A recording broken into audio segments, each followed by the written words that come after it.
सोन्याचं कटुलं चांदीचा वाळा टिळटिळा माझं बाळ आई माझं बाळ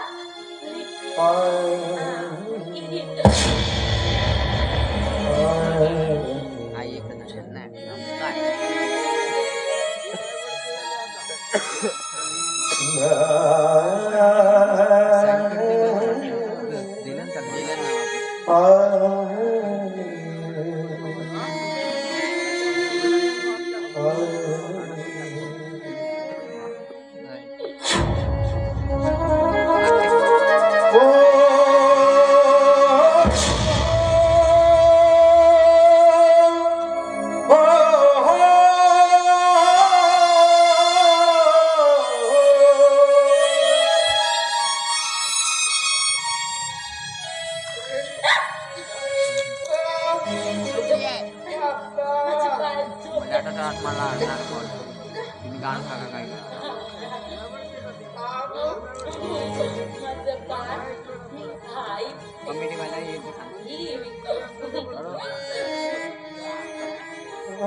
शंभूराजे काय झालं ते स्पष्ट काय ते सांगा.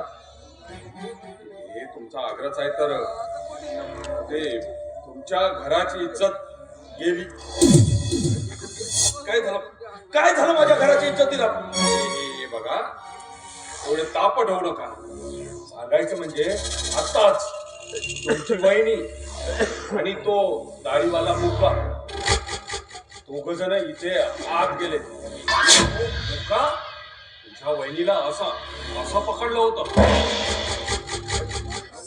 काय दादा ते आतमध्ये गेले का? हे बघ काय झालं? असले नाजूक प्रश्न तू बघायचे नाही. मी आहे ना, मी बघेन काय मी बघतो.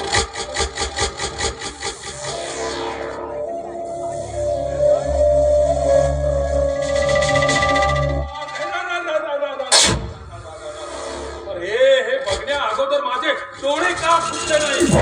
काय पाहिलं काय तुम्ही? काही सांगणं होत माझ्यानं.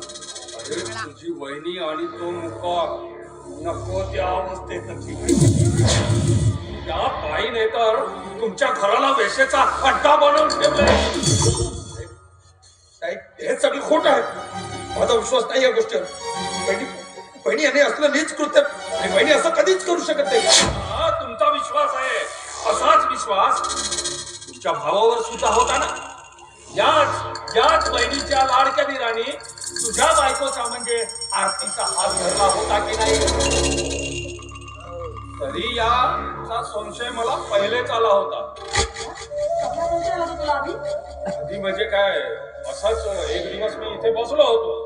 बघतो तर काय, एक लहानसा मुलगा हातात एक कागद घेऊन बाहेर आला.